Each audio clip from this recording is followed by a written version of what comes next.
Hey everyone, it's Patty here from Deep Space Sparkle. This week we're learning how to draw a friendly ghost, and I found the most perfect book imaginable to accompany this lesson. It's called How to Make Friends with a Ghost by Rebecca Green.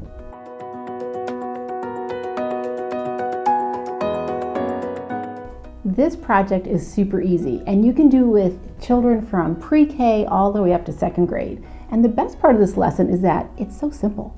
And all you need is paper, oil pastels, glue, and scissors. That's it. Now, before I get into the lesson and the book, I'm going to show you inside the book. Make sure that you subscribe to our channel and click the bell below to get notified whenever we have a new video up on YouTube. This book is called How to Make Friends with a Ghost by one of my favorite author-illustrators, Rebecca Green. Just take a look at this beautiful fall book. I'm not going to show you every single page because I want you to go out and get this book. It is so perfect. Here's a little ghost, and the whole book is all about that it's unnecessary to be afraid of ghosts. In fact, they're very soft, cuddly, and friendly. And I love this page, the classification guide to identify a ghost.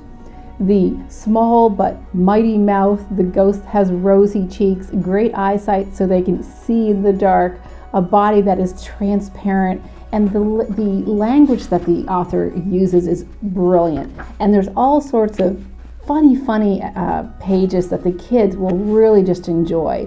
What ghosts enjoy eating, the activities that they like to do, what to be careful with, and how easy it is to take a ghost out on Halloween. This is just the most adorable book, so I encourage you to check it out of your library or your local independent bookstore.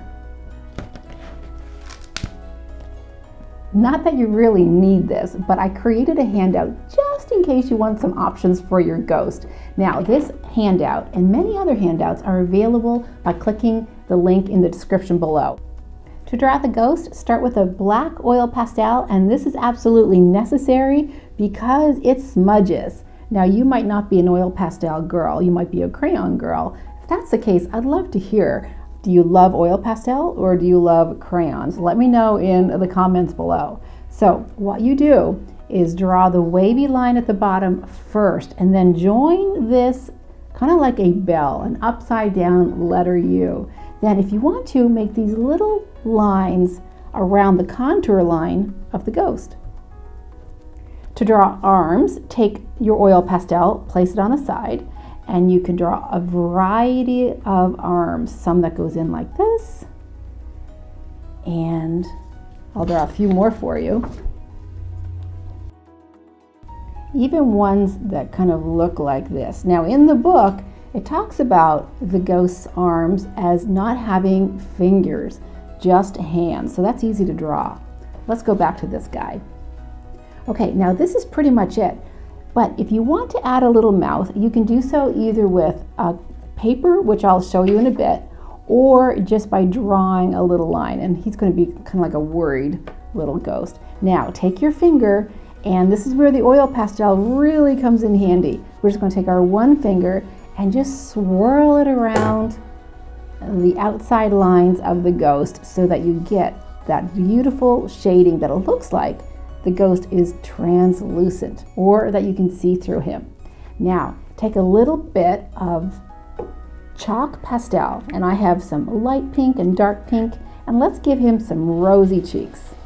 So just take the chalk on its side, take your finger and just smooth it out, go in a circular motion, and now our ghost is all ready for his eyes. Give each child a piece of black paper, just drawing all-purpose paper, and you can fold a section over one another, and you can use your oil pastel to draw a circle.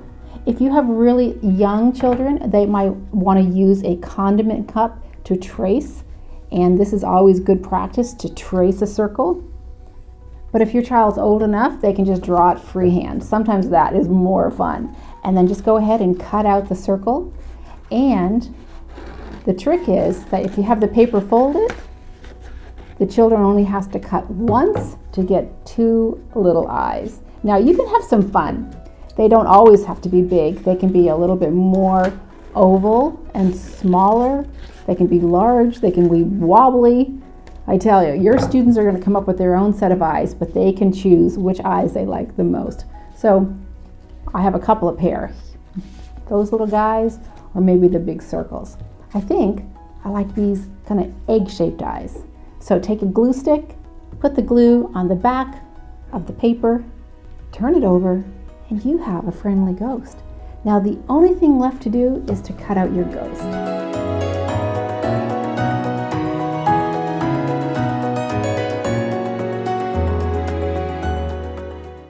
I hope you liked that lesson. Now, if you're looking for more art lessons, you can watch the 2 previous videos that we uploaded on fall, or check out our website, the links below, for lots of fall art lessons for your students.